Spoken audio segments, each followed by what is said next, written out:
good stuff.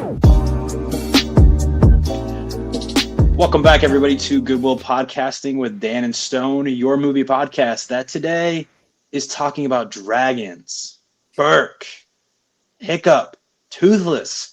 How to Train Your Dragon is back in theaters. What? 2010? No, it's 2025. We have a new live-action remake from DreamWorks, the first from the studio. Probably going to be a lot more coming up. We know that they have announced that How to Train Your Dragon 2 is in the works, but today, we're not talking about that. We're talking about this new remake and also the original from 2010. And we're not doing it alone. No, the first time ever on Goodwill Podcasting. Fuck yeah, we love saying that. We got our man JR Screened.scored. No doubt. No offense to my man Dan, Real Takes over here. No offense to our other co-host, Connor, Movie Shark. The smoothest talker on the whole internet. I am jealous of how good and how prepared and how just articulate your words are. It's like poetry listening to you review like the Minecraft movie, man. And I feel lucky that we have you on the podcast to talk about these movies. Thank you so much for being here. Yeah, no doubt. Thank you for having me, man. I appreciate it. And I know, I think you told me you're a father, correct? Yeah, father or two. Yep. Happy Father's Day, man. Happy Father's Day, man. Thank you. Also, I feel like these are great movies to be talking about on Father's Day. I mean, it's a big father-son movie. Mm-hmm. Definitely fitting. I have a question for you in general, JR. Are you, how did you get into, I guess, doing what you do? And are you like a writer, or do you have experience like public speaking? Like, how did you kind of come to do what you do? And like, what is your background like, just out of curiosity? Yeah, no, I was a teacher for like 8 years. So I taught sixth grade English for a while. I taught accelerated math for a while, and then went back and taught eighth grade English for a while. But in college, I studied film, not like filmmaking, but film studies from like a critical analysis standpoint. And then I did creative writing in college too, because I still have dreams of being a screenwriter at some point. So that's still on the bucket list. So we'll see if that ever happens. But yeah, that's pretty much like what I've been doing, like teaching for the most part. And then I left teaching after COVID hit because I moved, and then just did curriculum design ever since then. Nice. That's great. I think teaching makes sense. I think good teachers have a very particular, it's about how you deliver. I think you have to be able to hold people's attention and actually make stuff interesting, even if you know it. I think it's all about like the presentation. I think that makes the difference for kids. That's really, really cool. Yeah, you can do it. Yeah, either that or you do what I do and you just make like weird noises that pop up every 5 seconds to keep the kids' attention. TikTok. I was like, I'm not really good at speaking, not as good as JR, so I gotta catch up somewhere. Every time I put a picture up on screen, I'm gonna go like there's like a little pop noise just so it keeps people engaged. But your education, like everything you just said, makes complete sense. Like I'm telling you, man, like one of the best there is on the app. Are you working on any screenplays? I've had a screenplay I've been working on for like 5 years now, and I put it in a competition. It got past like the first round, but then the second round it didn't get past it. But they gave me some good notes. I just haven't had time to like go back to it. So like I'm gonna go back to it at some point and try to like finish it out. Nice. Are there any what movies influenced that screenplay? I'm just curious. Like what genre is it? Like what? Just curious. Like I could see like Pixar taking it, maybe. Like it's definitely a kids movie, but like no other movie inspired it. My dad gave me that idea, and he's been like hammering it. Like, yo, I gave you a gold mine.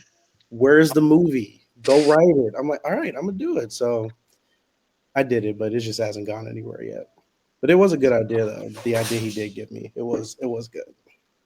Is your relationship with movies, like, did that come through your parents, or did that develop for you later in life, or how did you kind of come to appreciate stuff in the way that you do? Wait, what'd you say again? Because you kind of like your relationship with movies, did that start early in life with your parents, or is that something you came to later on, or like how did that develop?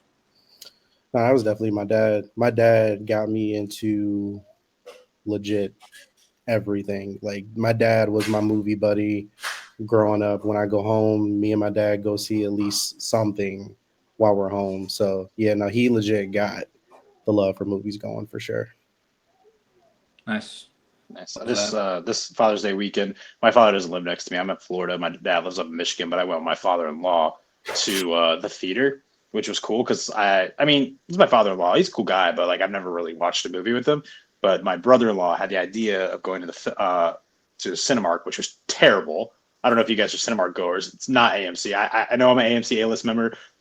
The way they have it set up is just disastrous. There was like 20 people in line for popcorn. Anyways, that's not the point of the story. They had Indiana Jones: The Last Crusade playing. Sick, dude. That movie's so good. That was the first time I ever watched it in the theater. Just so good. I mean, you're talking or sleep. I mean, still, everyone's just cracking up everywhere. But did you do anything for Father's Day, Dan, this weekend?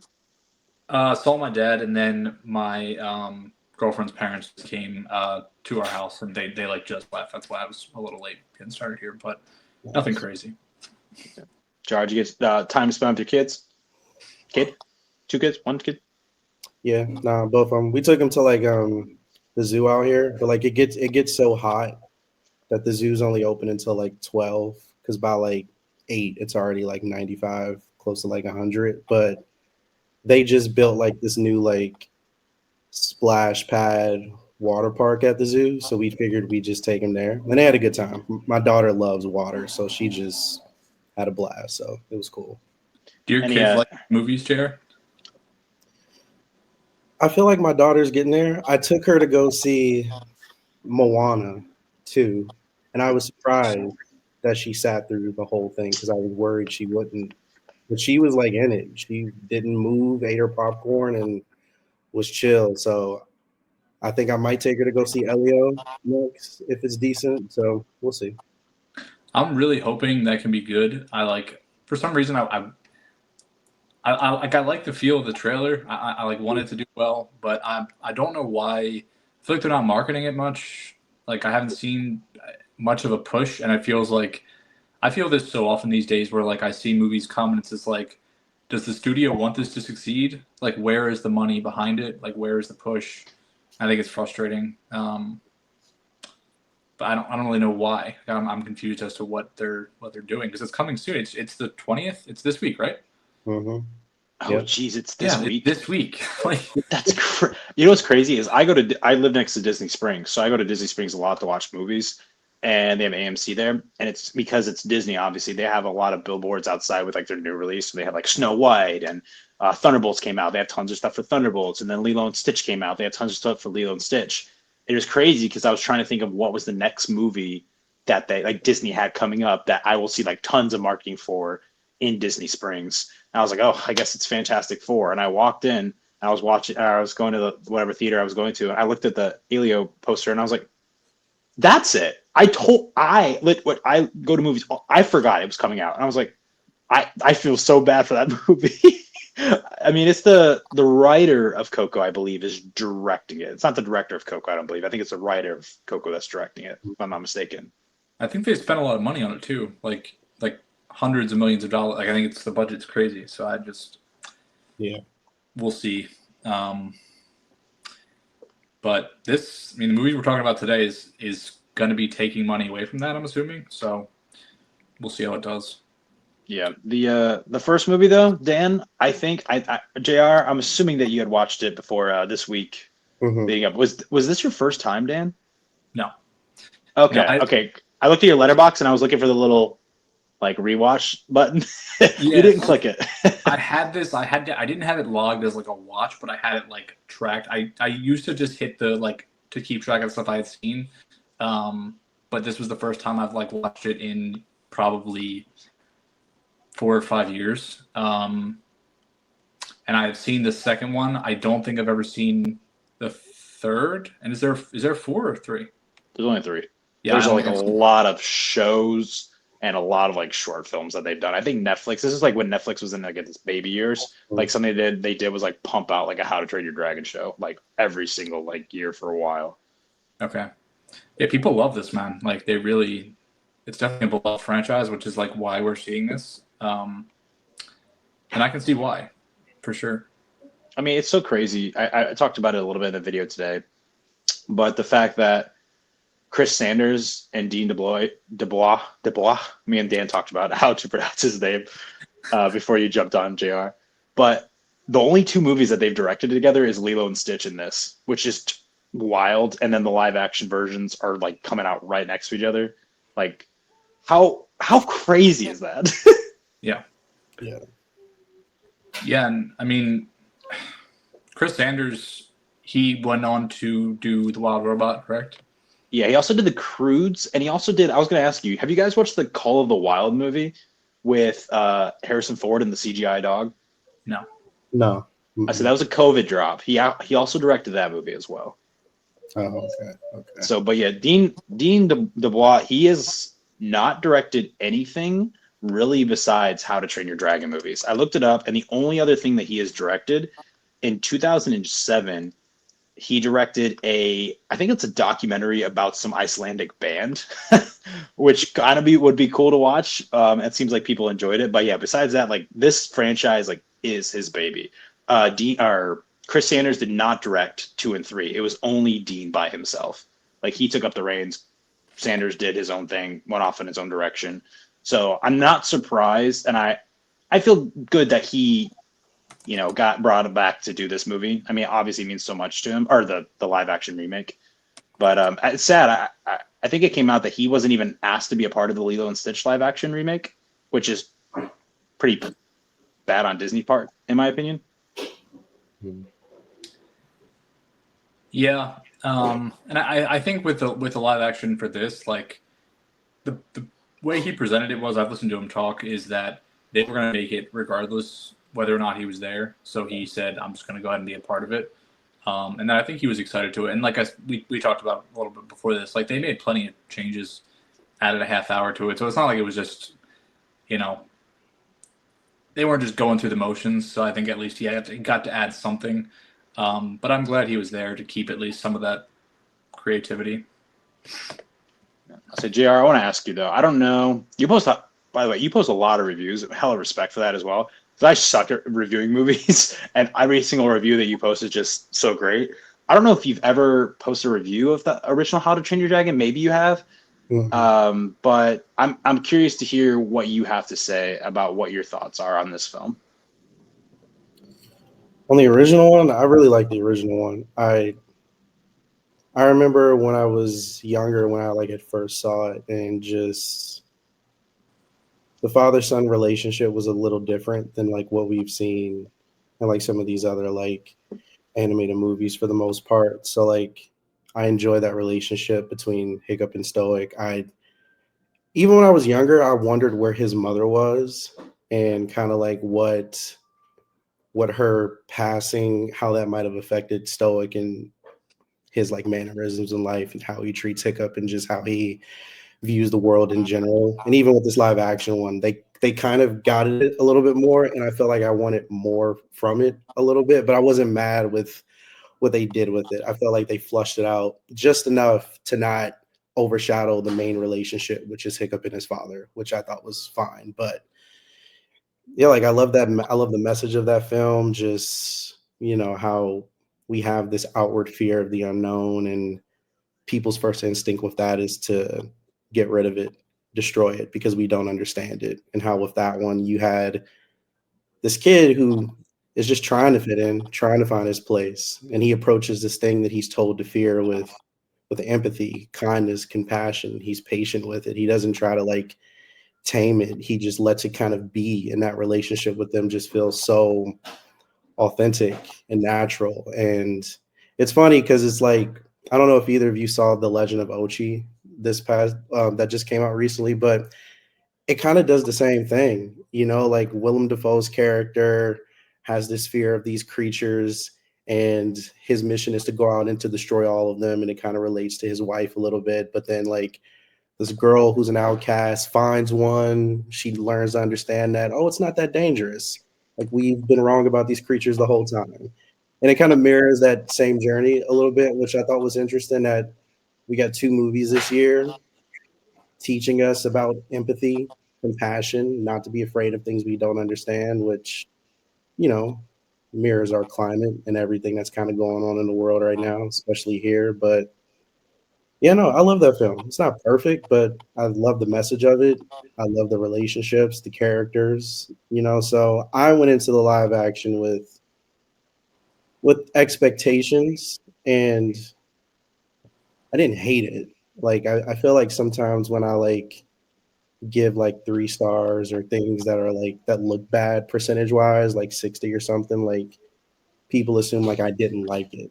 Like I didn't hate this film. Like if we're ranking remakes, I think this is easily one of the better remakes of live action that we've gotten from Disney, whoever. So I didn't hate this film. I think it's just difficult to recapture the beauty of what animation can give you visually, emotionally. Like I think that's hard, but I give them credit for at least keeping the heart of the story the same way that it was. They didn't try to change that aspect of it, which I appreciated. But yeah, I love that original. It's not my favorite animated film, but it's definitely one that I enjoy for sure. To pull back to something you said quickly, you said you feel like the father son dynamic here is a little bit different from stuff you see other places in animation. What about it is what differentiates it for you, or what do you feel makes it special? Just because I feel like you don't see a lot of dads and sons.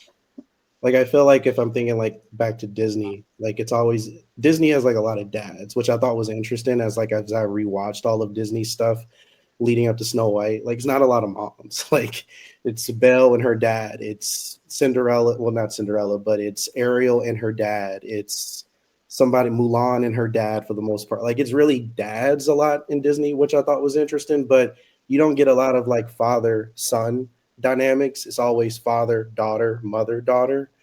And with this one, I thought it was interesting that we got a father son dynamic. And I thought the way that they approached that dynamic was genuine. You have dads out there who sometimes feel like their sons don't match up to their expectations, that they want them to be like them, to love the same things that they do.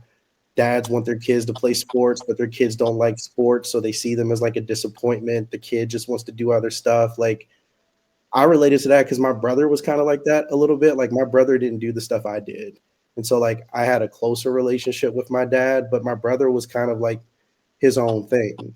And him and my dad have their own special relationship in that way, with him being his own person and not really like doing the stuff that like me and my dad did with sports, movies, and all of that stuff. So yeah, like I feel like you don't really see that a lot. And I thought that that was an interesting dynamic to kind of like just get at with that father and son dynamic. Yeah, I think that's really fair. I like how this movie dives directly into the action. I was saying to Stone a little bit earlier, the animated movie is really, really briskly paced. Like, Mm-hmm. I almost think it's going too fast. I think I almost want it to slow down in moments. And it's funny because I actually watched the new movie before I rewatched the old one. And I found myself being like, man, I wish we had this a little bit more time with the characters. I wish we had a little more time coming to understand the dynamics and what was at play here. But at the same time, I understand, you know, and it's funny because you'd almost expect it to be the other way around, with a movie made in 2010 being a little more patient and a movie made today having to hit you with more like frenetic action and just stuff happening. But I do like that it starts in the action, and it really like introduces you to these characters, and through the action that's occurring, it shows you so much about each of them, whether it be Stoic or Hiccup or what's his face, Gobbler. Gobber? Yeah. There's no L. Gobber. he's not a gobbler. But I Gobber. have to say, Craig Ferguson. I mean, I like Craig Ferguson in general. I really like his voice acting in this, but everyone's really doing a nice job voice acting wise, and there's so much talent and like recognizable kind of people here. But I just like the way it sets up the whole story, kind of right off the bat. Yeah, because if you really think about it, I feel like Hiccup meeting Toothless, Toothless meeting Hiccup would happen like if you just say the story like to someone who's never seen it before, you would expect that meetup to happen like halfway through the film. But it happens like 20 minutes in, I think. It's very fast, like how quickly they meet each other. Yeah. And yeah, like it is really, really fast paced. I mean, you know what's crazy I was thinking about is that when this movie came out, I think I was 12 or 13. And for some reason, I did not watch the sequels. I didn't watch 2 and I didn't watch 3. And I was thinking as to why that is. I still went and watched movies. And I think it is this weird mindset that I had that people probably have now, which I'm sad about the fact that I used to have, is I don't want to watch animated movies anymore. I want to watch, it's animated. It is for kids, which is crazy that I thought that as a teenager, which some teenagers aren't, but I was stupid probably as a teenager and I thought that. So I think this was like the last animated film that I watched before I stopped watching them for 5, 6, 7 years. Damn. So I think this is like at the height. This is at the peak of nostalgia for me in my adolescent years, I would say. So there's a lot of nostalgia playing here. I just rewatched it, and I have 2 things I want to hit you guys at. I think that this movie would look a million times better if it was in 2D rather than 3D. I think this was the first 3D animated movie by DreamWorks that had a lot of humans in it. And they do not look good. There's a lot of hair. Astrid's bangs look like 5 logs on her forehead. It does not look good. It does not look great at all. And I was thinking about how just beautifully it could be animated in 2D. And I was thinking about the fact, I was like, what? Like, they did like Shark Tales. Like, what did they do before this? And it was Kung Fu Panda. And Kung Fu Panda, it kind of works with it. Poe, yeah, he's got fur. You really don't see his fur. And there's just so much hair in this movie with all the beards and everything like that. But also what I find really funny about Kung Fu Panda and How to Train Your Dragon is like, as the movies have gone on, because like Kung Fu Panda has 4 films now, and How to Train Your Dragon has 3 films now. In their beginning stages, they didn't really diversify themselves with the animation of the characters, like in the background. Like in this, there's only like 3 to 4 dragons, and there's like 3 to 4 character designs. Like if you look at the humans, they don't really diversify themselves that much, or diversify their designs in the background. And it's the same thing with Kung Fu Panda. Like if you look at the people of the town, it's like pig people and like goose people and everything like that. So that's one thing I really love about this franchise, is like seeing how the animation, because if I was working at the hospital today, and very wisely Nickelodeon was playing a marathon of How to Train Your Dragon, and I got to see the 3rd film. Dude, Dan, if you ever watch the 3rd film and then just play clips of this movie, like how the animation has just gotten so much better. I don't know. Did you guys think the animation was bad? I mean, you just watched it, Dan. Did it stick out to you at all? Normally, and I mean, we've talked about this before. I normally, it's pretty hard for me to say much about animation or really how stuff looks in general. I just generally don't care that much. I'm usually more focused on like the story, and I agree with you about the people. Like, I don't think they look great. Dragons are all like, I enjoy the dragon designs. I like how much thought they put into the different aesthetics and like the different sort of like varieties of dragons and their abilities and what they can do. Like, I like that. But I agree. I don't think the people and all look really good. Not like distractingly bad, but what do you think, JR?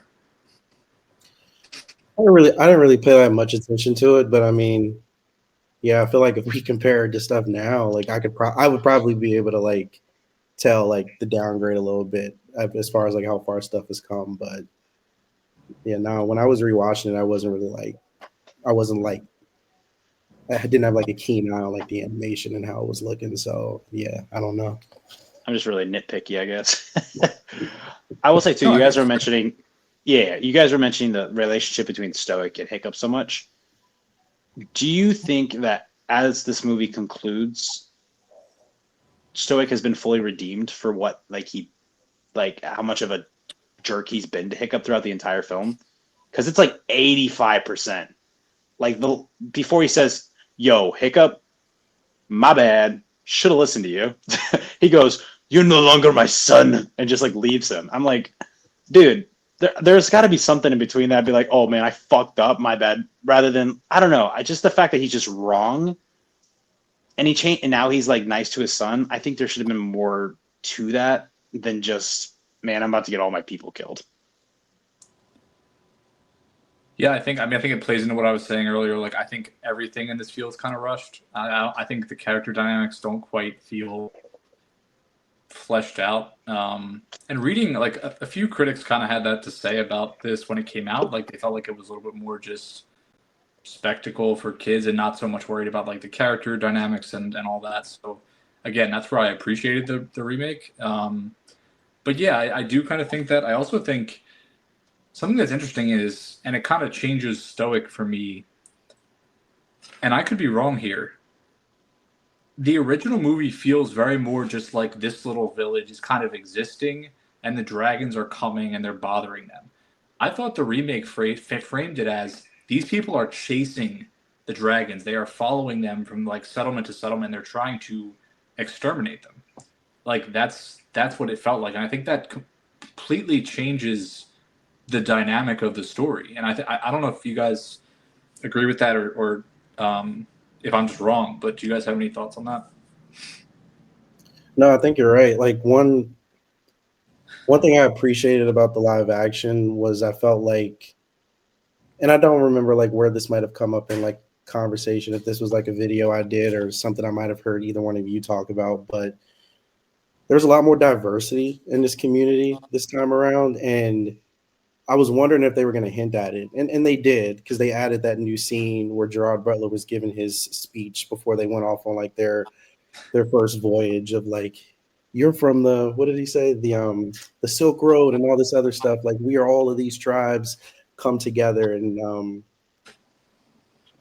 Which he only has to say because some dickhead would be like, "How? What are they doing there?" Like, I'm like, "Come on, man!" You know they had to. But I did appreciate that like, because in the animated one, it does feel very isolated. Like it's just these group of people. But this one, it felt like a culmination of all these different people who've come together to form this community, who've all been impacted by the same thing. Like, I don't know if like Astrid is still from Burke. It feels like she's not. Yeah. It feels like she's definitely from somewhere else. And yeah, like they've all been impacted by these dragons. They're all trying to exterminate them for their own reasons. I think Astrid said like they've ruined her life for the most part. Stoic lost his wife. Like they've all somehow been impacted. So they all want their own little piece of revenge in some way, shape, or form. Even if it's not necessarily the dragon's fault. You know, they don't know that. They just see red and they just want to go. But yeah, no, I think you're right. Like I do think like this one does paint it a little bit more better. Like there's a little bit more urgency in why they're doing what they're doing. I think the specifics on Burke in the animated movie are probably elaborated on more in the sequels because you get a little bit more expansive into the world. I think it's just like there's tons of villages out there that have all like tried to kill dragons, and it's just Hiccup like going, "Hey, bro, watch this! Like, put your hand out, and it'll just like come up to you and like lick you, basically." And it's funny because I think in both movies it feels strange because it feels like the dragons are almost like the dragons could kill all these people in about 10 seconds. Like they're literally going out of their way to not hurt them. And I think it almost makes it feel silly in a way, but it almost also plays into the satire around the ego of these people, that they think they're these like dragon hunting people and they think they're doing something when in reality, like if the dragons just were like, yeah, we're going to murder all of you, it would take them about 5 minutes. Like it's just, there's so much just macho ridiculousness around it. And I guess that's kind of the point, but it feels like the dragons are trying not to hurt them most of the time. Well, I agree, but then there is the line where Stoic and Hiccup are talking, and Stoic's like, dude, they've killed like hundreds of us. So totally understand what you're saying. But you believe him even? And like, well, yeah, I guess like because what I'd Hiccup love to know said. the context of like what happened to his wife. Like, what was the scenario where she died? Like, was it something where like he put her in danger, or he was trying to do something like going after the dragons, and then it's not like a dragon just showed up and snatched her up and ate her. I feel like I doubt that. So I feel like you don't even see the dragons hurt a single person. Like, Dan, you should watch the second movie. If for answers to your question. okay, wait, about his mom? Yes. Okay, got you. The second movie is all about her. Okay. Yeah. So you'll see that they're coming out with a live action version of it. So you have to.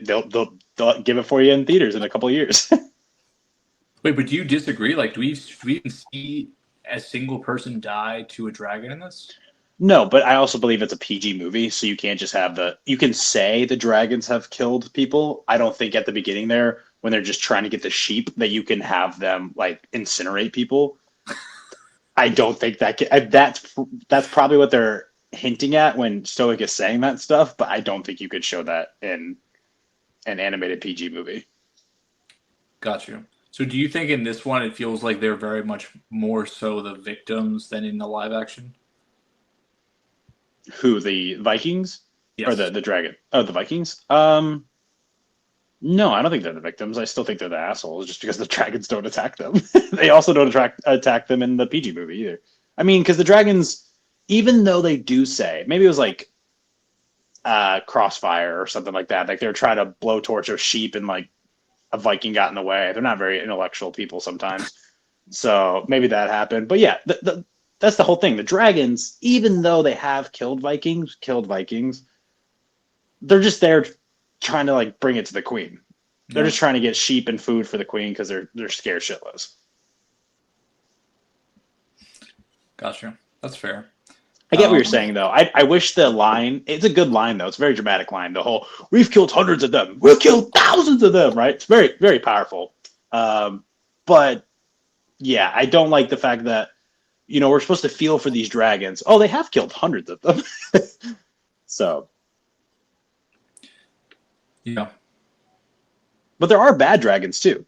Because the Red Death, I don't think they could train the Red Death. The Red Death's trying to fucking murder everyone. Just like there's bad people. I mean, you see bad Vikings in the second and the third movie that kill dragons or even kill humans no matter what. Like they're just evil people. So it doesn't matter who you are, what species you are, what you're doing. There are going to be bad people everywhere.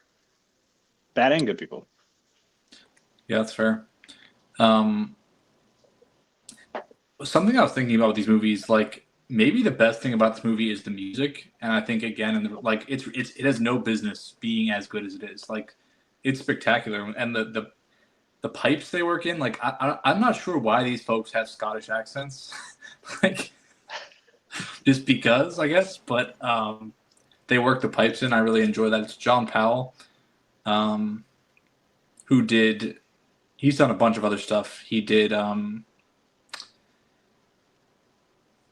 he did Wicked last year. I think he collaborated with your boy Hans Zimmer on Kung Fu Panda. Yeah, there was something else big. He did the Shrek. music for Face Off, for the Bourne movies, Happy Feet, X-Men: The Last Stand, the Lorax, Call of the Wild that you just mentioned. I thought there was something else big he did, but I'm not seeing it here. That's what I was looking for. He did Shrek. I don't know if that's what you're looking for. That's pretty. I've heard of that movie. I think it's pretty big. So the Road to El Dorado, which has good music. This is like his magnum opus. He did the first two Kung Fu Panda movies, which, like, again, I love those movies more than anything. But the music there is spectacular too. I don't know if JR knew that, but yeah, Dan's like the Kung Fu Panda guy. He's like, Kung Fu Panda 4 wasn't that bad, man. I didn't need the Furious 5. The 3.5. That movie came and went, my friend. Gone. Do you like this movie, JR? The Kung Fu Panda ones? Yeah, I like them. I think they're legit. I think I gave the fourth one 3, maybe 2.5. I don't remember, but yeah, it was hovering around like a 3, 2.5. I thought it was fine. Yeah, I've always loved those. It's my favorite animated franchise. So, Definitely a soft spot for them. Was there anything when you guys watched the live action How to Train Your Dragon and it made you appreciate something in the original? I'll give you an example, but for me it was Jay Baruchel. I think Jay Baruchel is perfectly cast as Hiccup. Perfectly cast. I think he does a great job. And this is my one huge gripe with the original film, or with the live action remake, that's a compliment to this film, because unfortunately a lot of the dialogue, the script is word for word. I don't think Mason Thames is good at any of the comedy. Like they have the same comedic lines that Jay Baruchel and his voice he says. Mason Thames tries to say it, it just doesn't hit as hard because Jay Baruchel, he comes from comedy and he just has the right inflections on his voice. He knows how to really do it, how to really work it. And I just think every line, every comedic line they write for him just works. And he sounds like a dweeb. The character feels a little bit different. I think in the animated movie, he feels like a little bit more, he's more of like a try-hard trying to present himself as like tough. And I feel like they almost dialed that back a bit in the last act. You guys agree with that? I mean, it's hard because a lot of the lines are the same. So I would agree because I don't think they feel different, but then you have they're saying the exact same lines. They're trying to do the exact same thing. So have they really changed the character that much? You can have the same line and still have a different line reading, have a different inflection, and have a different like intonation. It has a different meaning. Like, okay, well the lines still fall flat when he tries to do the comedy. I'll just say that Mason Thames sucks as comedy, but we're not talking about live action yet. But yeah, besides T.J. Miller though, this you said it, Dan. This voice cast is like insane. yeah, it's funny because when you guys listen to Snotlout, is there anyone else that you think he sounds like in this movie? I thought he was another actor because I hadn't remembered who it was, but Oh, you didn't think it was Jonah? You didn't think it was Jonah Hill? no. Oh, Who do you think it was? He sounds like Joaquin Phoenix. And if you go back and you listen to this, he sounds Brother a lot Bear. like him. oh Yeah, wow. and it's really strange. But yeah, Jonah Hill was good. That's funny you mentioned that because I remember because we did Brother Bear recently. That is the only animated film that Joaquin Phoenix has ever done for some reason. Very Not really an strange. animated type guy. It's pretty serious. Also, Roger Deakins was involved with like the cinematography of this and helped with like the lighting and like kind of craft the look. So I think that was definitely a good addition. There's a lot of talent all around on this. Yeah, he was like he like gave advice. He wasn't the actual cinematographer, right? He wasn't the act. He got involved, and I think they Okay. normally like they brought him in as a visual consultant to help with the aesthetics of the film and to add a live action feel. So, yeah, help didn't him know with how- lighting, blah blah blah. Imagine if he was the cinematographer on this new live action one. That would have been sick, dude. Oh my gosh, could you imagine? Do you know? It's a cult favorite of Goodwill Podcasting. JR, do you know what is the? Let me make sure I got the whole filmography here. Do you know what is the only animated movie that Roger Deakins has actually been the cinematographer for? Hardcore favorite of Goodwill Podcasting.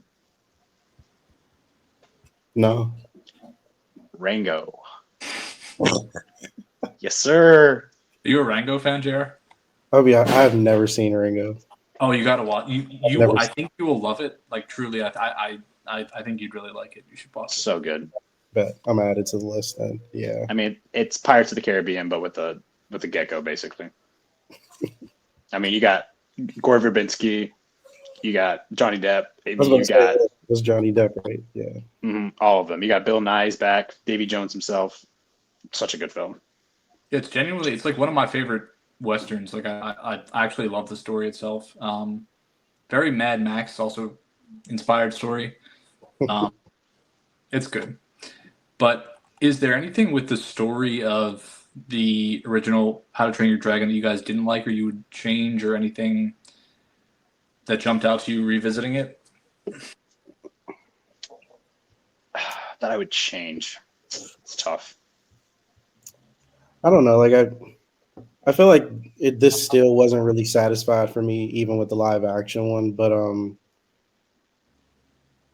I just feel like I want more from Astrid. Like I want to know a little bit more about, and the live action I get tried to do it. Like it gave her some little extra dialogue with Hiccup that tried to like hint at like why she is so hell bent on like being good at this and like what's driving her. I thought that was really missing in the original one. Like I wanted to know more about like why this girl right here is like being so hell bent on like being so good at this, and what's her motivation, what's driving her, like why is she this damn good, like she's fucking awesome. Like what is it about her that is fueling her, to be this great? And maybe I don't need that answer, but it just felt very integral to her character that like something was pushing her to work as hard as she was, and I just wanted to know what it was. If it's just personal motivations, life impact, parent impact. Like low key, I wanted to know who her parents were. Like we get the one character who gets a dad who doesn't speak to him until the end. He puts his hand on his shoulder. Like we get that whole interaction, but like I wanted to know who her parents were and like her whole story. And I don't know if we ever get it, if we ever will get it, but I don't know. That's like one thing for me that kind of stuck out from that one. I'll say for me, I don't really have anything I would change. One thing I wanted to say before we moved on to the live action version was I just love the whole idea of Hiccup losing his leg. That was such a genius idea to end the movie with. Just gives him so much of a connection to Toothless. And I always love the line. There's an interaction between Astrid and Hiccup where Astrid wants to get out of him. Like, why? Like, what is the reason why you did not kill Toothless? And he first says it's because he wouldn't kill a dragon. But then she keeps on like talking to him and he confesses even more. It's the fact that he was just as scared as Toothless felt, or as Hiccup felt. Like he saw himself in Toothless, in the dragon, being in an environment of Vikings where fear is just not the norm. Nobody is fearful of anything. So he bonded with someone because of his insecurities, bonded with someone who doesn't look like him, different species than him, can't even speak to him. But just the fact that you can connect with someone beyond language just because you've been through similar situations, so powerful, so good. Did you see the video where I said that in the book versions they actually could like speak to each other? Oh yeah, through their minds or something. I knew it, Dan. I knew you didn't see those videos because I know Dan, and he would have made a joke. He would have commented because the the language is called Dragonese, and I think Dan would have done Dragonese nuts. I'm almost positive. I'm almost positive. Dragonese? Are you joking? No. Oh my god. Okay. I'm almost positive Dan would have commented that, so I knew you didn't see that video. I think it's nice though that they have like kind of an unspoken bond and kind of feel each other out. It makes it feel a little bit more dangerous, but also like it makes it more effective that they're able to connect with one another without having any kind of like verbal exchange. And they're just kind of have it's all body language and like again, I think the live action expanded on that and made that whole sequence a little bit longer, and I like that. But yeah, I mean, I think I said this like this is a movie about like xenophobia and like when you think of what they're trying to do, it's a genocide. Like they're trying to exterminate a species, and I think like it's wrapped up in a kids movie, but that's what this is, and I think this will always kind of be powerful and important. And I think having that connection and understanding, like, it's just another sentient thing or person, whatever. It's not just your enemy. I think that's, it's just a beautiful thing. And I like how the movie sets it up. And we've seen so many stories about like people and dragons and slaying dragons. And like, this goes back to, even the concept of Stoic, like trying to find this lair, it almost feels like it's like a Beowulf story. Like seeking out his dragon. Like, we've always told those stories, but it's not often that you hear, what's the dragon's side of that story? Like, maybe the dragon's just trying to, exist, or maybe the dragon is, trying to feed a big ass dragon or something else. So I like what the movie has to say. I'm surprised we haven't gotten more stories like this. But I'm glad they were able to tell it. Like I said, again, I just think thematically, I think it was a good time to get a refresh of it. Even though it is largely just kind of copy and paste, I think people still need the story. So yeah, I enjoy this. I have an interesting question for you, Dan, because I did see a review of How to Train Your Dragon, the live action one, and you did say what you just said. Like, this is a very fitting story to retell in 2025 with the genocide and the xenophobia and everything. You also liked the Lilo and Stitch live action remake a little bit more than other people.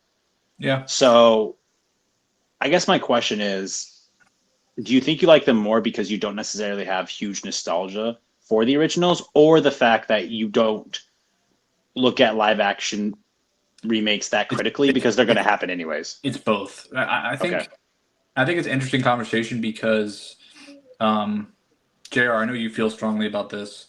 Mm-hmm. And I think I largely agree with you. I think there's one area that I feel differently. Lilo and Stitch, I felt like, first of all, I had never seen Lilo and Stitch. I never had seen it, had no nostalgia to it. I know people love it. It was a huge part of people's childhoods, big emotional connection. I thought the original movie was, like, fine. Like, I think it's like an okay 3.5. Like, I don't think it's that special. And again, I think that movie feels kind of light on story and connection. And, like, I kind of sort of felt the same thing here, but to get back to your question, I think the live action Lilo and Stitch made some attempts to be its own. I liked the ending. Like, people were like, oh, she gets put up for adoption. It's like, no, she gets given to the most capable person in the movie, the only competent adult that you trust in the movie. That woman that lives next door, that's who gets to take care of the kid. And I liked how they use the teleportation window thing so that what's her face can come and go. Like, that seems like the best of both worlds. She gets to continue her life, doesn't have to sit on an island and, like, babysit Lilo. She can live her life, but also have that time with her sister, like, when she wants it. I like that ending. But bro, Ohana means family. Yeah. Family's not going anywhere. Family can literally teleport with alien technology. I don't care. And then, yeah, this movie, I think How to Train Your Dragon lends itself really well to live action. I think it's a story that almost works a little bit better. Like, I think with the dragons and all, like, obviously the animation was good, but I think you talked about how the people looked visually. This is a story that, again, ties into a lot of our human mythology, like going back in time. And I think having these Vikings in this story, it feels good in live action. I think Gerard Butler was going so hard in this for no reason. Like, it's a good. I thought he was incredible. He was great. Yeah. Mm-hmm. And I love that. Like, I love seeing, this actor who, he's like an older guy. He doesn't have to try in this. He could be like, oh, this is goofy. He says, no, I'm going to actually try and act and give kids, like, a good performance and have fun. And, like, I thought that was really cool. But yeah, I think this movie, I mean, they added a half hour, which to me is, like, the original movie is an hour 40. Like, adding a half hour of material is significant. They took out a couple scenes. The one scene we talked about that Stone mentioned in his video with the baby dragons on the beach, to me, that's the moment where Hiccup has a realization of, like, oh, these are other, like, sentient creatures that have babies and they're just, like, innocent and, like, we shouldn't be killing them. I think that's where that kind of happens in the original. So it's kind of strange they got rid of that in a way. I think Dean said that basically people would figure that Hiccup would figure that out on his own without having to have that moment. Like, just bonding with Toothless in general Yeah. he like That's gets that fair. vibe from him. He doesn't have to necessarily have those other dragons come in. Yeah, I think I saw him talking about like he didn't want to like spoon feed it to people like, oh, they have babies too. Like, yeah, I guess that's fair. I mean, it is a kids movie, but um, I just want to clarify. Those aren't babies. Those are just little dragons. all right, it's a little dragon that comes out like and attacks the They're guy. they're called the Terrible Terrors. I Yeah, know like every breed's name. I've been so How to Train Your Dragon pilled, dude. I'm kind of getting tired of it, but the videos keep on popping off, so I'll find something else to make a video about dragons. but to get to the point of your question, Yeah, Stone, yeah. I think with Lilo and Stitch and with How to Train Your Dragon, they're both movies that are super thematically important at this moment in time in history. And I think when you're telling stories that matter at that moment and you're giving a new generation a chance to go to the theater and have that experience, like for me growing up personally, like theater experiences were really important. Like I loved going to the theater. I was at every single midnight showing of stupid ass Harry Potter and Lord of the Rings and Star Wars. Like I was always there, waiting in line. And I just loved going to the theater with my family. And those are like formative kind of memories for me. So I think, do we need this? No. Is it guaranteed to make $1 billion? Is it for financial gain at the end of the day? Absolutely. But new kids that have never seen the original will get to go see this, and then they're going to want to watch the original, or they're going to understand the themes that are being presented here, and the story is still worth telling. So I just think it's gonna happen. I try to just judge it for what it is, and if the movie's dog shit, if they change stuff and make it worse, or if it's truly truly soulless where they're not even trying, like I think definitely crucify stuff. But I just try to look at it for what it is. But I do understand everything, JR, that you say about this stuff, and you know, it is all for profit at the end of the day. So I get it, but I think both those movies have thematic importance right now, and I think it doesn't hurt to tell them again. I mean, here's the thing, and I think JR can elaborate on this better than I can. I think the idea and the mindset that people have when it comes to these live action remakes is that the studios believe that they can make the movie better if they don't do it animated. Like we can improve upon the movie. I You've don't know really what that never. mindset comes from, though. I think it's I don't because agree with that. I think it's because you've never had a live action movie, I don't believe, that has been theatrically re-released as an animated film. Right? It never goes vice versa. You never have that. So why do you have an animated film going to live action instead of a live action film going animation? Obviously, you have it like we just had Predators, Killers, or Killer of Killers, right? Obviously, you have something in the same universe, but it's never the other way around. So why is that? Why is it only animated to live action, never live action to animated? I mean, I think the real answer is like for something like Lilo and Stitch, like we again grew up with that nostalgia. So like I think you want the live action because you're assuming, first of all, I think that'll appeal to an older audience that saw it when they were kids and have that curiosity, okay, what would this be like? And in live action, I think there's maybe an understanding you can make it a little bit more like serious or a little bit more mature, or like maybe try to work in some themes that are appealing to the adults that watched the movie when they were younger. Um, and again, these movies are for kids when we first watched them, right? So like you said, like I'm not gonna watch like Braveheart and then want an animated Braveheart when I'm like 40. Like I mean, like it's Yeah. like I get your point, but I think it's just you're able to capture multiple audiences, and the idea is that maybe the kid that watched your movie might want to see something in live action with real people, and like I don't know, I think that makes sense. What do you think, Chara?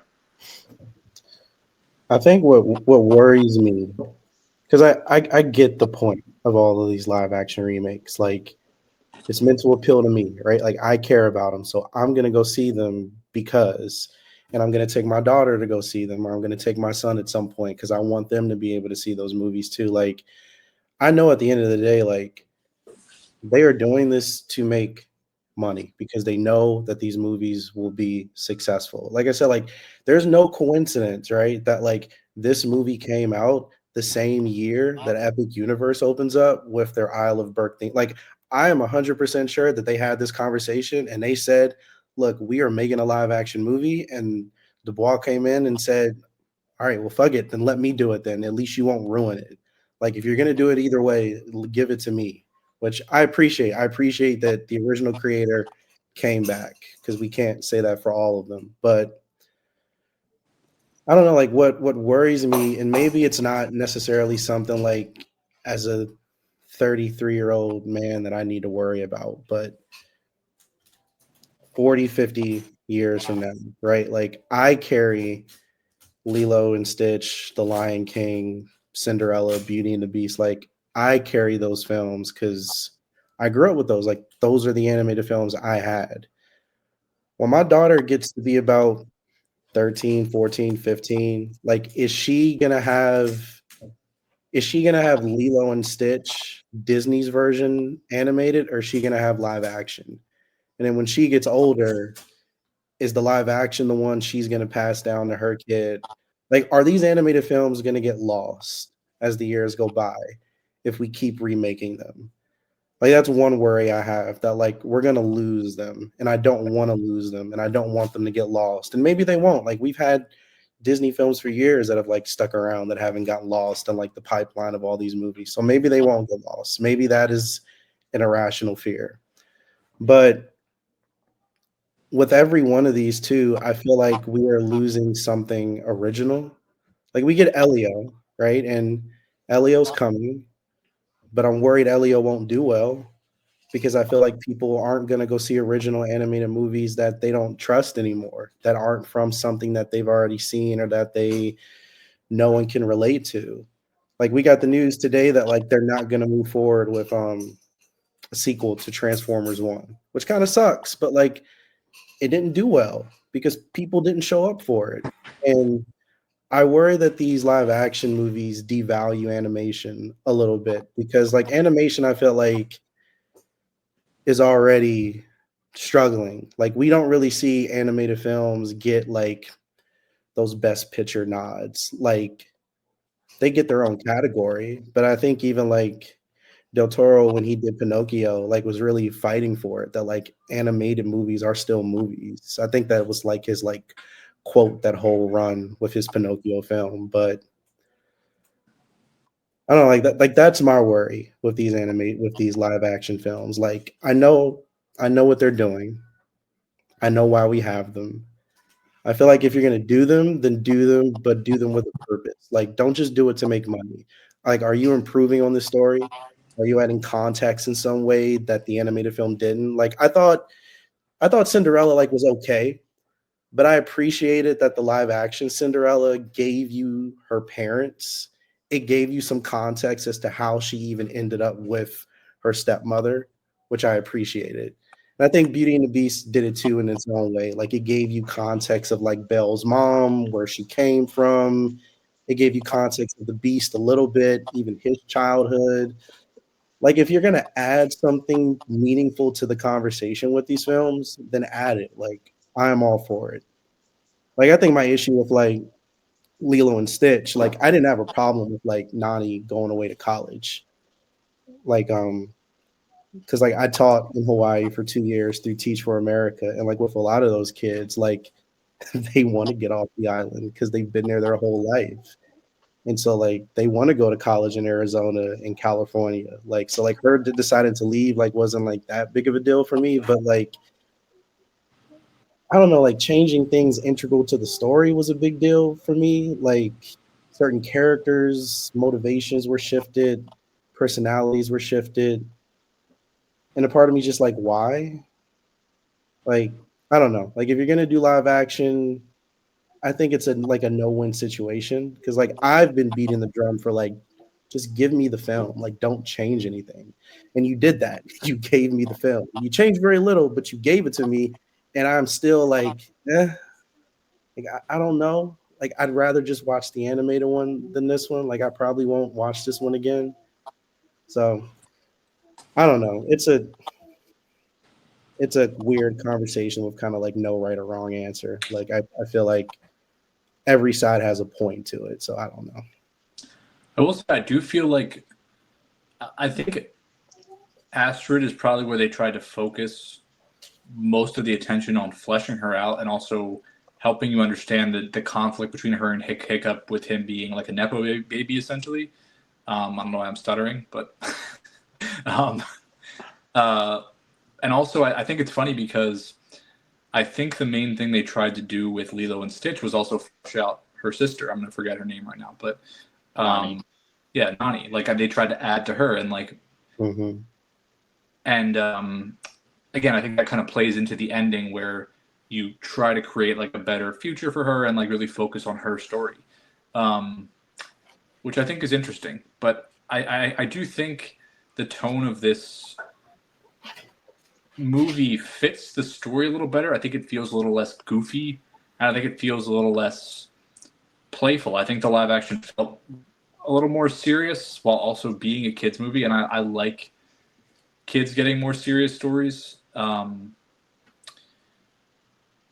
don't know. I think kids movies in general, and I was talking about this with my girlfriend. Like, I think they could be darker and more serious in general. Like, I think Hiccup could have died at the end of this movie. No, I'm dead ass serious. Like, he could have died, and if you want to have a sequel, like, have Astrid lead it. Like, take chances like that. Like, I feel like if that happened, you would remember How to Train Your Dragon, the original one, a lot more. Holy shit, man! If that happened, the conversations that would have gone on. Oh Lord! I mean, we saw Mufasa die, and we all talked about that as kids. So yeah, or imagine if they just changed it for the live action, like Hiccup just dies. That's what I'm saying. Imagine if this was everyone's like, oh man, shot for shot. Yep. Okay. He's falling through the fire. All right. There's Toothless. Ooh, I wonder what's under his wing. And he just removes his wing and it's just like Hiccup's leg and like none of Hiccup.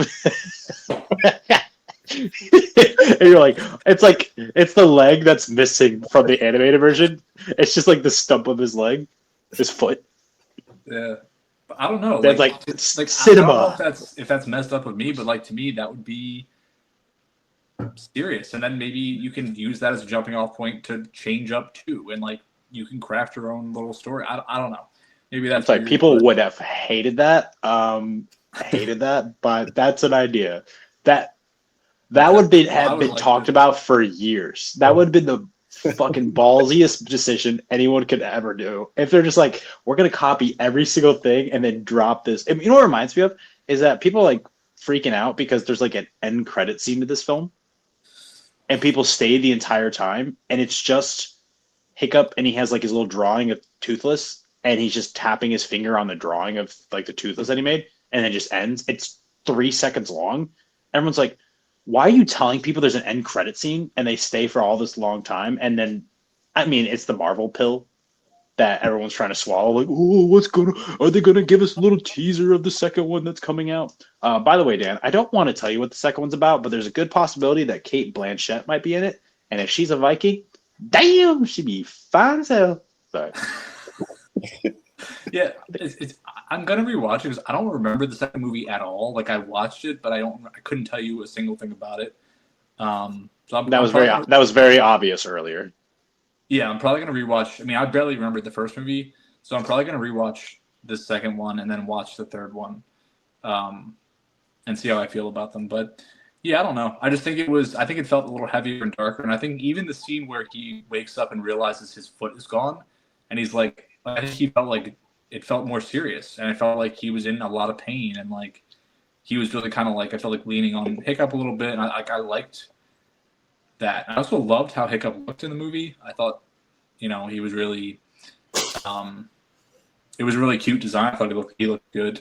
All the dragons looked good, but I don't know. I think the story, like I said, lends itself more to being a little bit more serious and dark. So I like that. I was thinking about it because DreamWorks did have like an interesting patch in the 2000s where they made kind of goofy movies. Like Over the Hedge does get kind of serious, but I mean the number one movie I think of is Shark Tales, which is just a colossal conglomeration of like pop culture memes, like gladiator jokes. Do either of you like Over the Hedge? I like Over the Hedge. I watched it a lot growing up. Yeah. I like it a lot too, and it was this. I wanted to say, the same woman that produced Over the Hedge, Bonnie Arnold, she made this movie happen. This is all her money behind this. She produced Over the Hedge, then she produced this. She produced Dances with Wolves, The Addams Family, Toy Story, Tarzan, How to Train Your Dragon 2, 3, Orion in the Dark, which just came out last year. She's had a really amazing career as a producer. I just wanted to shout out Bonnie Arnold because it was all her money behind this. So, Bonnie, if you're listening, great work. Love what you're doing. But I was just gonna say, I was like, is this like the first really? Because even Shrek is more comedic, obviously, than How to Train Your Dragon. I was like, is this really the first like really adult movie we've gotten from DreamWorks, excluding The Prince of Egypt? But then I thought about Kung Fu Panda. Like at the end, gets super super serious, and I was like, Kung Fu Panda, it's a pretty good movie. I mean, is it as good as How to Train Your Dragon? I don't know about that. It's far better. Far better. Is there any of the castings that you didn't like for this film? Jeez. I mean, I don't think you care that much, but Dan. I didn't think the team of kids was really. They were rough. The twins, I was like, holy shit! Please stop. Twins suck ass. They're terrible. The actors are just not good. I think they should have cast like twins, like people that looked alike. I thought that would have been cool. Well, they purposely changed. They purposely changed it to make them not identical. Like stupid. Like, oh, we're twins, and they're just like, okay, it's like a joke inside the movie. Nick Frost was really good, I thought, as Gogger. Yeah. As Gobbler. No, it was legit. Gobbler, yeah. Yeah, Nick Frost. The standout is, Gerard Butler. Like you already said, I think he's the best in this. I thought Nico Parker was really good.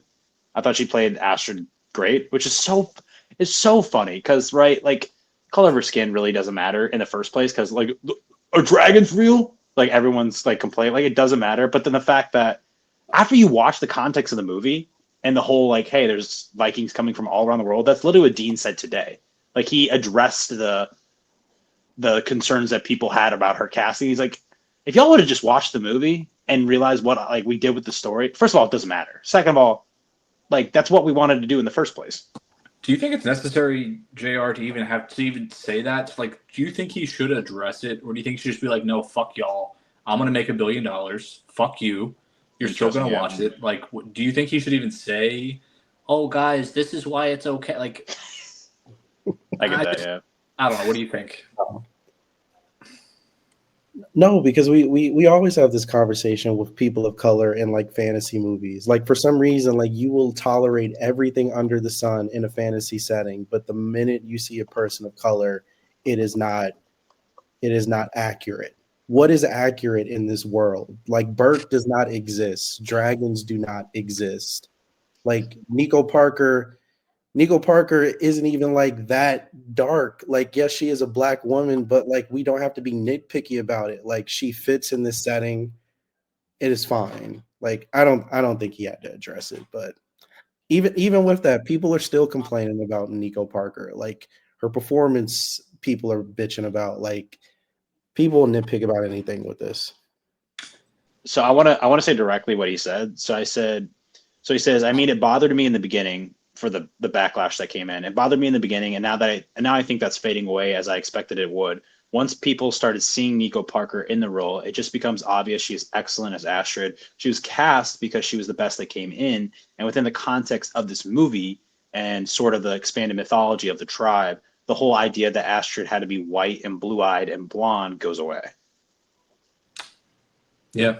Mm-hmm. Yeah, and I think, I mean, it's why I made that video. I don't know if you saw it, JR, but like I made a video today, like talking about the fucking horned helmets and like how those aren't real. Like that is straight up mythology created by Wagner, which end up playing into like Nazi ideology. Like that's what we are referencing here with their whole visual aesthetic, right?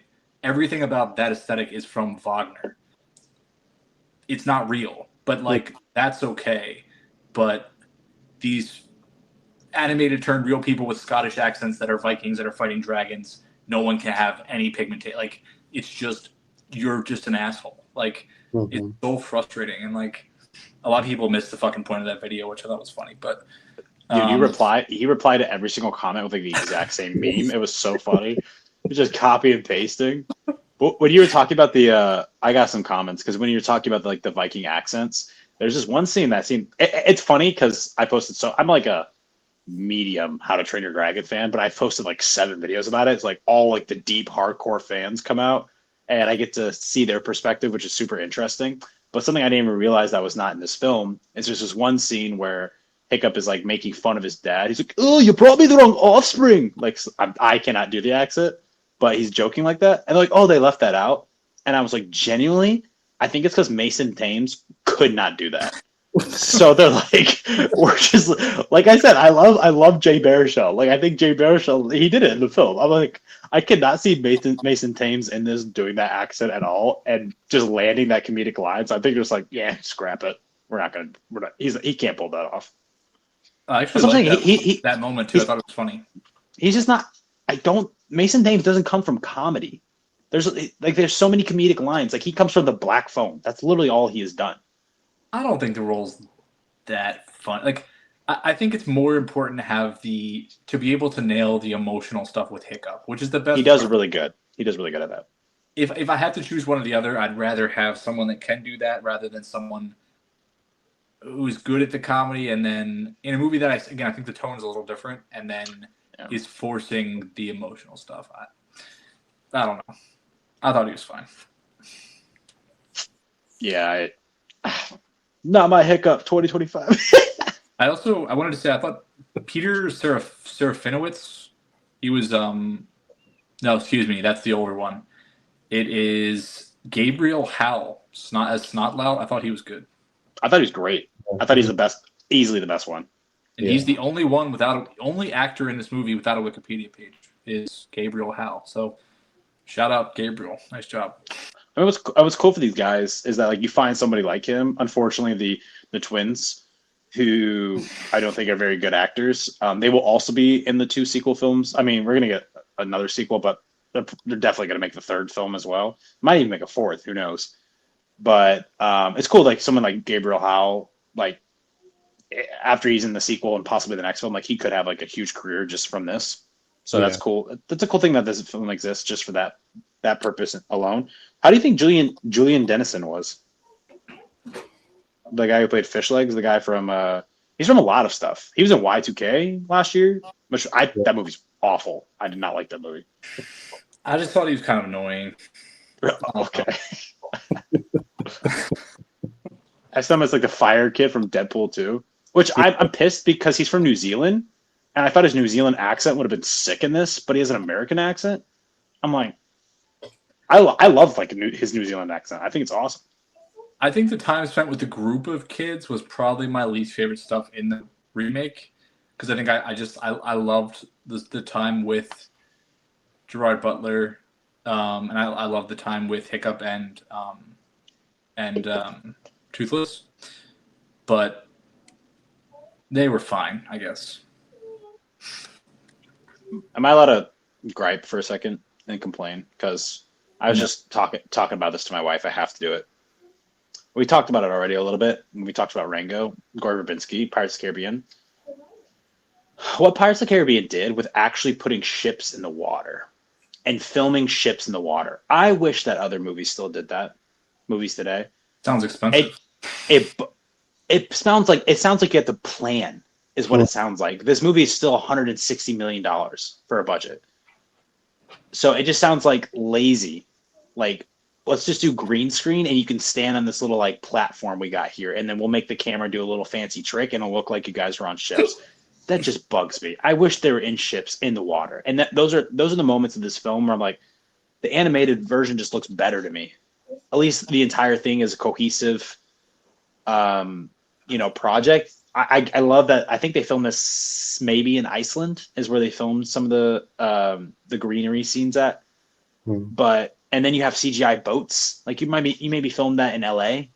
Who even knows where you filmed that? And one thing I also wanted to mention, just speaking on it, something that was cool was they built a lot of sets for this film. They built like Burke, and they built the little arena where they do the dragon training. And there might have been one more that I'm forgetting about.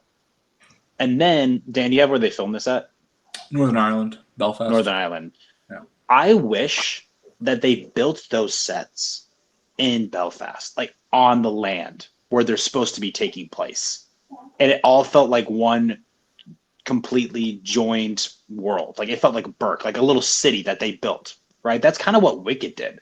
Like Wicked built, I don't even know what the town is at the very beginning of Wicked, but that's like in this. I mean, they planted all of those flowers, like this huge open area. Like I wish they could have done that.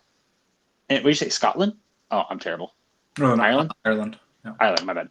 So I find it frustrating that it's a bunch of sets and then, oh, we shot, there's this scene where Hiccup's like chilling in the grass and Astrid comes and you can see the water in the background. Like I wish Burke felt like Burke was there, and I know it's not. And that's a personal gripe with me. I wish these felt like Lord of the Rings movies, but like for kids.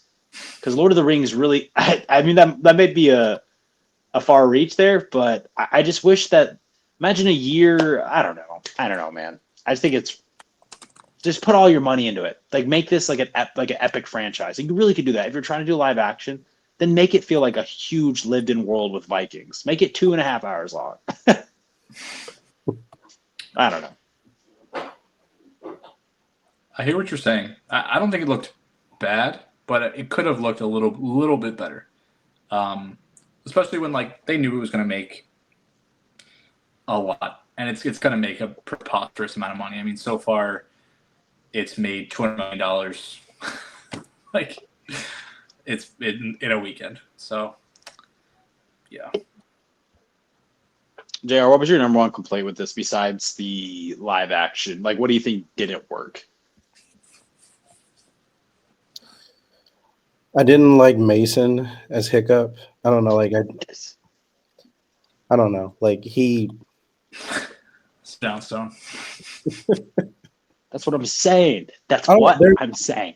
there's one scene in particular, and I get that like animated is animated. You can't do everything because animation lends itself to some silliness that live action can't. But it was when he was talking with Stoic and he had agreed that like you're gonna do dragon training, and they're having that back and forth. And in the animated one, Stoic takes the axe and he gives it to Hiccup, and like it's too heavy for Hiccup, and he like falls with it. And in the live action one, I'm waiting for that moment, and he throws it to him, and he just catches it like it's nothing. And then I don't know, it kind of made it feel proppy, like it didn't feel like a real axe. It didn't make Hiccup feel like this like kind of wimpy outcast that like really like he can't even pick up an axe. Like Astrid and the rest of them can pick up axes and shields like it's nothing. He struggles with it, but in this one, that didn't happen. And I don't know, it just kind of diminished his character a little bit for me. Like, I don't think Mason is a terrible actor. Like, I think he legit gave this the best effort that he could. And I don't even want to say he was miscast because I don't think he was, but I just feel like there's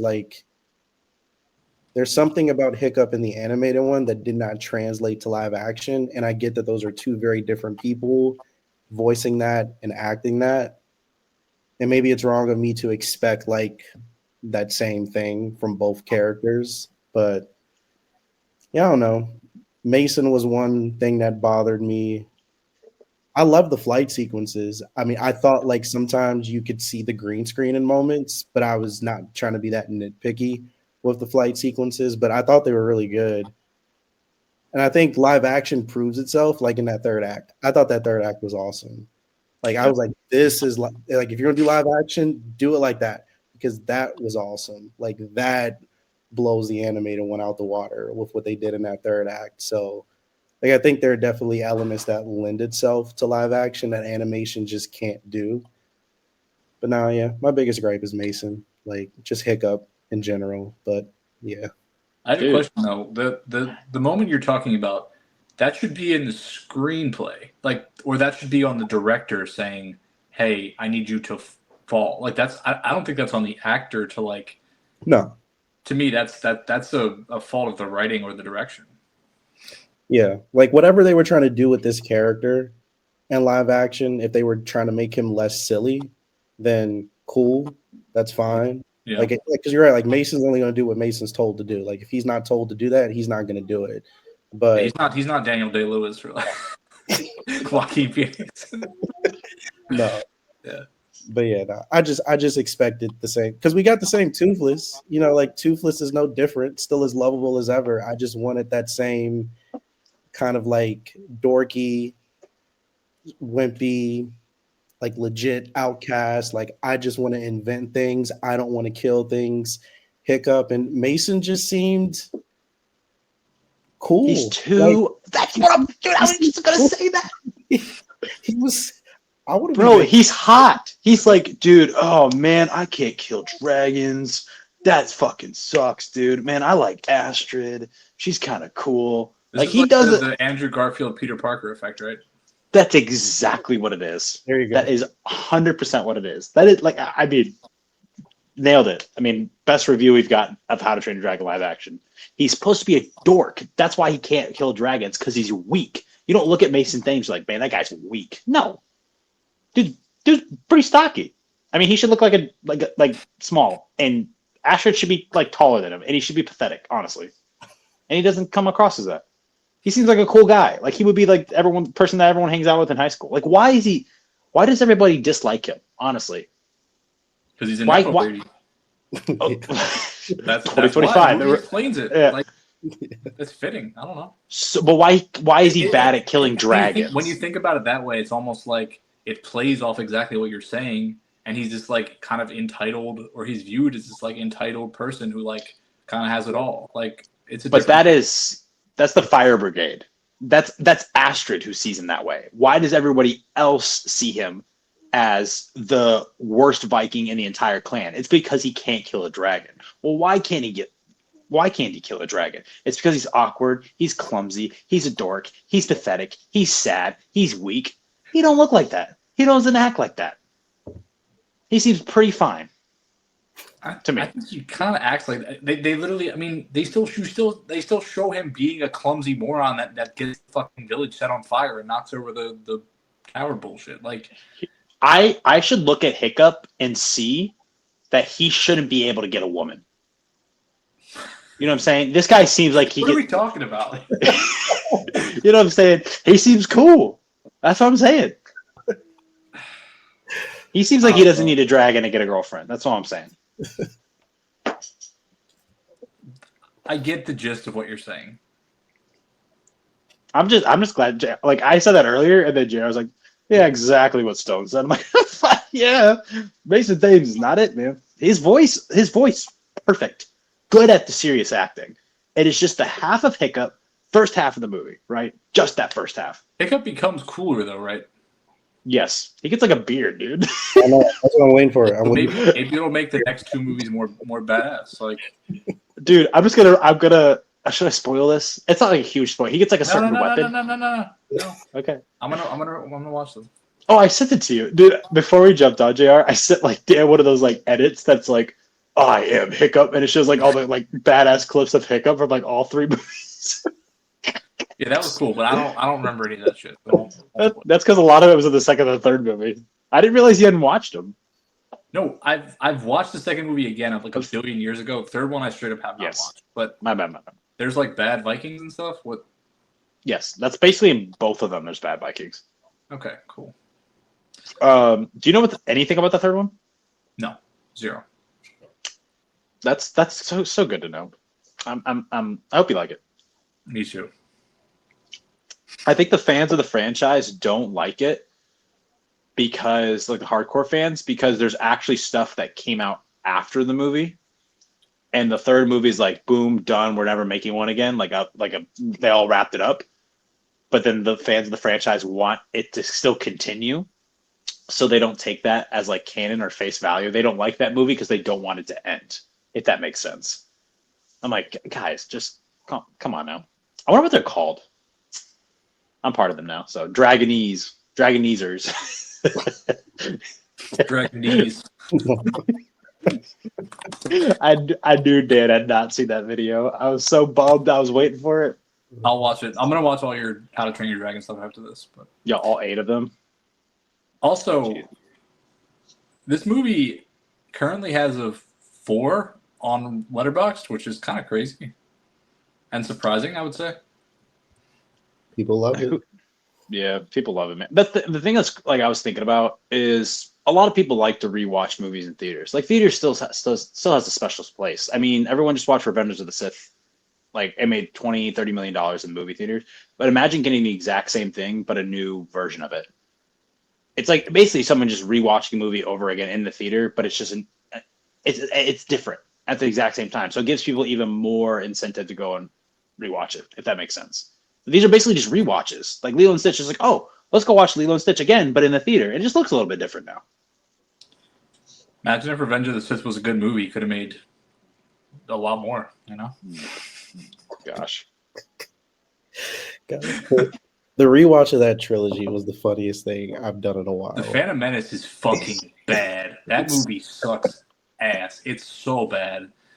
Holy cow. Sorry, did you rewatch Revenge of the Sith when it came out in theaters?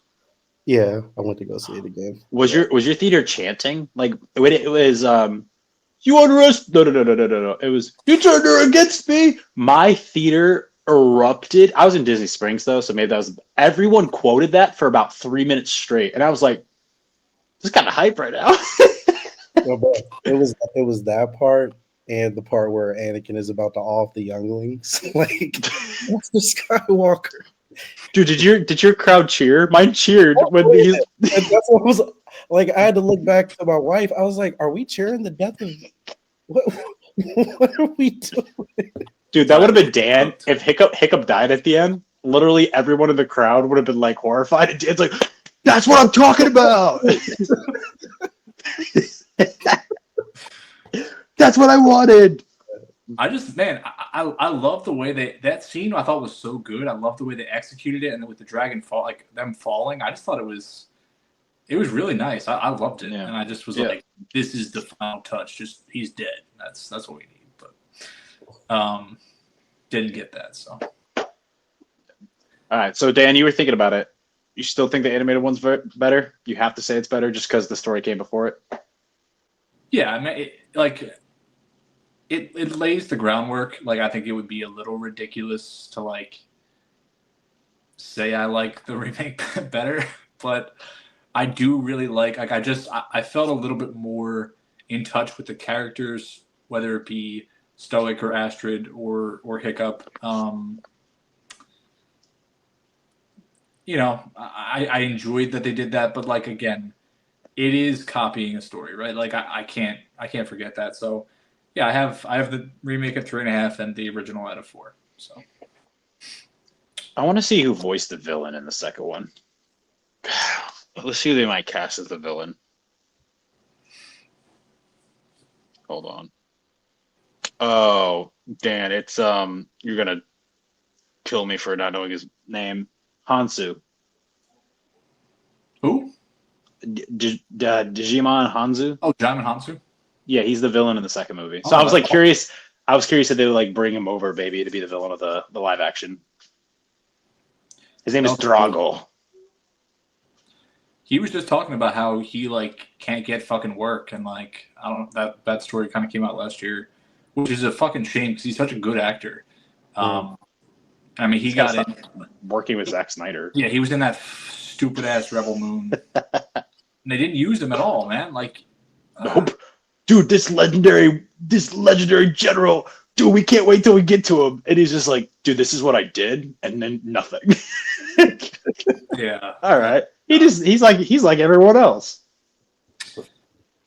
It's such a shame. Zack Snyder's actually kind of a cool guy, which is so bizarre. Like, he's a pretty normal, well-balanced dude. He's like, I think, a pretty big liberal. Like, he's pretty normal, and it sucks that like he just makes such fucking. He just struggles to make good movies. But I thought you were gonna talk about his fans. Like, his fans are just like idiots. I don't know why those people are the way they are. But... Did you see the thing that Brock shared? There was like a Reddit page of them being like, we're going to buy all the Superman tickets until the very last second, and then we're going to delete them. That way people might not go to the movie. Oh, I'm like, y'all are pathetic. Like, you really go to bed and wake up just thinking about the new Superman movie? Just like it. Just try to like it, man. It could be good. If you like Guardians of the Galaxy, you might like this. It's weird. I don't know. Whatever. Yeah, this movie's it was always going to be a decent time. How to Train Your Dragon live action. It's a good story. So that's basically it. How did you guys rate these two? I think I have the animated at 4.5, and I have this one at 3. Whoa, JR. Let's go, man. Oh my gosh, we're on the same wavelength. All right, hold on. Let's see No, you got to how lay can off a monster, bro. got it right here. My heart is kind of like pumping a little bit. We might have a good clip here we could share on our TikTok page in a second if I go down. So Jesus Christ. I have these rated the same. Okay. Yeah, I think these are good. I'm excited to see your rating, sir. What? Your rating, sir. Please. Oh, I already gave it. I have a 4 for the first and a 3.5 for this. Oh, I didn't hear you. I was just gonna say I'm excited to see if they can build, maybe put a little bit more budget into the next one and make it a little cooler and maybe expand a little more now that they're like confident in it. That would be interesting. I was thinking about it. In the second one, there's not one, but there's two of they call them alpha dragons. Like there's two of those big motherfuckers that fight each other at the very end of the second movie. So I'm curious how that's gonna look. Huh? No, that's not that spoil. There's another big dragon and another big dragon. They're called bewilder beasts. Kind of sick. Okay. So yeah, we'll see. What was I gonna say? Oh, this has been fun. I like How to Train Your Dragon. I do really like these movies. Yeah. Tired talking about them though on social media, but it's fine. JR, what did you rate? What did you rank the new Lilo and Stitch at? If you remember. Oh, let me look. What did I rank at? Come on, man. We're on the same wavelength. We already know that we didn't rank it like Dan did because he's wrong and we're right. We already know. I gave it like a 2.5 or a 3. Still not what I gave it, so we're still on the same page here. I gave it a 2. Let's fuck. It was fine. I feel so bad for our audience. These headphones are the microphone for these headphones like right here, so I'm probably so loud, but it's fine. Stop yelling. Yeah, you're probably my favorite guest we've ever had on this pod, just because not only because you're who you are, but you seem to rate movies really good. Really solid ratings. Is there any movie that has come out this year or recently, or just a fan favorite of yours that you'd like to share with the audience that you would like to recommend? Out of all the movies. I mean, since we're talking about How to Train Your Dragon, and I kind of already brought it up earlier, but like The Legend of Ochi, like I think I gave it.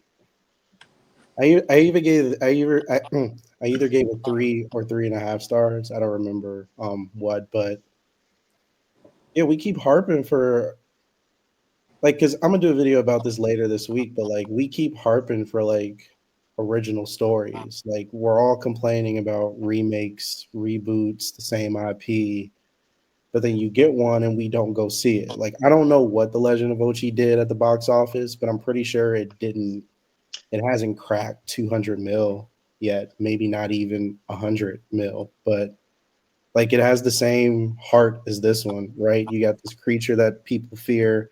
They want to exterminate it. They see it as a threat to their village. And this girl befriends it, and she learns that the thing that she's been taught her whole life has been wrong, and that these creatures actually don't mean us any harm. But like, it's just a very beautiful film. Like if you've ever seen like those dark fantasy edits on TikTok that used to like flood your FYP page a while back, like this has like that dark fantasy vibe. It's just like this foggy Nordic like setting, like these very like muted colors. Like it's not bright. It just feels very rustic and just it's probably the most beautiful film I've seen this year. And I've seen some like beautiful ones where the cinematography has been like stunning, but like in this one, it is I can just look at it. I don't even need sound. Like I'll just watch it without sound and just be completely satisfied. So yeah, I don't know if it's out, if you can rent it or buy it, but if you can, Legend of Ochi, I think will scratch that itch. If you want something How to Train Your Dragon and you don't want to watch How to Train Your Dragon again, you can watch that one. Great recommendation. I didn't get to catch it in theaters, and I was gonna rent it, but I'm like, it has been out on like digital for a while. I'm gonna wait. It's got to be out on Max soon. I'm just gonna wait for Max. Yeah, probably. But I can give a underrated movie from this year, just like you. I just watched Dangerous Animals. Did you watch that, JR? Dangerous. Is that the shark one? Yeah. No, because you know what? I wanted to watch it. I went to a theater I've never been to before because for some reason they aren't showing it everywhere. Like the two main theaters I go to, it did not exist. So like I had to go out the way to find it. The movie started at like 4:30 or whatever. It's like 5 o'clock. It's like lights bright as shit. There's nothing. There's like no commercials. It's me and one lady in the theater, and she thinks she's in there by herself because she's having a full-on conversation with like the staff that comes in there to like give you food or whatever. And she's like just so happy and giddy that she's in here by herself. And I'm like, lady, I've been behind you this whole fucking time. Like, wait, was the movie play? No. Like I waited for like 40 minutes. I went up to the front like twice and they had no answer. It just never played. Like eventually I got my money back for it, but like there was no like the projector's broken, no like, oh, we didn't start it. It's just like, oh yeah, I don't know why. You want your money back? No. Sure. But long story short, no. I haven't seen it because I feel like the universe is telling me don't go see it. So I will watch it when it's like Shudder or something soon. But I've heard it's great. I thought it was fun. It's just a good idea about a serial killer who's just fascinated with sharks. So he just like kidnaps people and like feeds them to sharks. And it's Jai Courtney, which I haven't watched a whole lot of him, but I know he plays like the Boomerang Man on the Suicide Squad movies. He's like great in it, like electric, like you're glued to the screen whenever he's on it. And that might be at a little bit of a downfall to the movie because every time he's on the screen, you're like, all right, just waiting to get back to like the shark guy who wants to kill people. And it's a lot of fun, and it doesn't take itself too seriously at all. A lot of really creative kills. It's kind of like one shot location on a boat. It just doesn't know when to end. I was like, man, this is great. And then 25 minutes later, I'm like, I thought it was going to end 25 minutes ago. But it was really fun. Really, really good movie. And it's Australia. Much Australian actors and stuff like that. So it's fun, beachy vibes, you know. Yeah, fucking shark. That's cool too. It's like he's about to kill people. He's like, you know, the shark is like the beast of the water. And they're just like, please fucking kill me. I don't want to hear it. Nice. Just, you know what's funny, JR, is that I'm like the dude who does voices on the pod, and I'm terrible at voices. That's the thing. So I don't know why I do it, but here I am. For the love of the game. For the love of the shame, is what it is. Well played. My movie is not as lesser known, but I'll go from this year as well. I just watched The Life of Chuck, and it's one of my favorite movies of the year.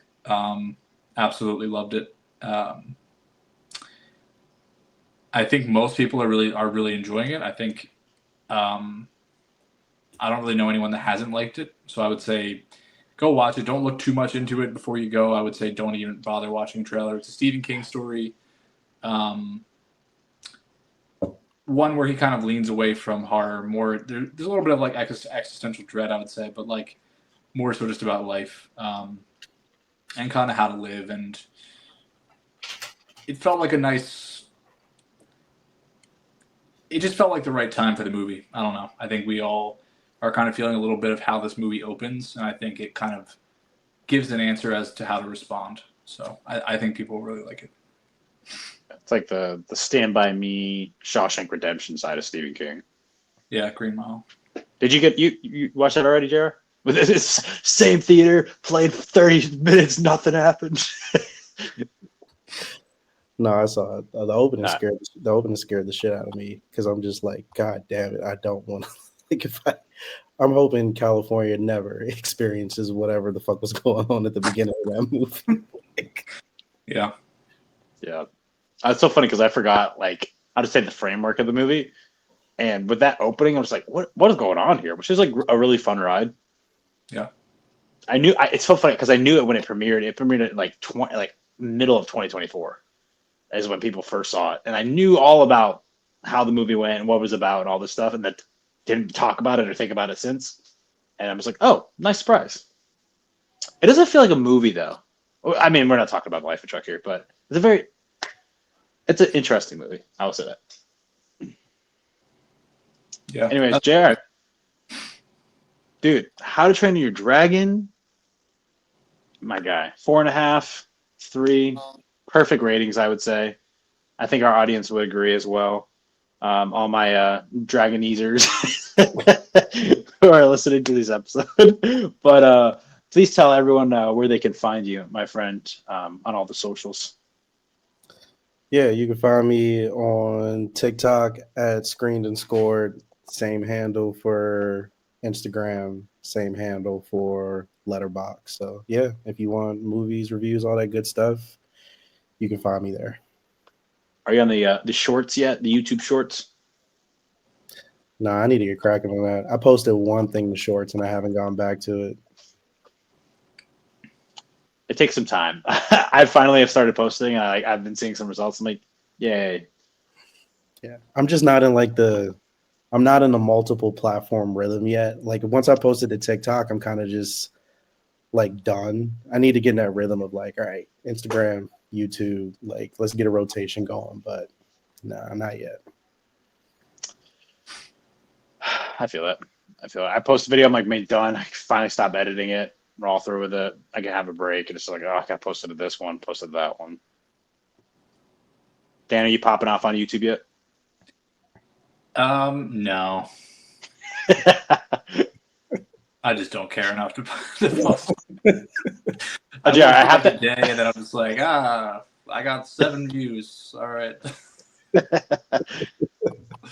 Also, Instagram is just like screaming into a fucking void. Like, it's crazy, but I keep posting.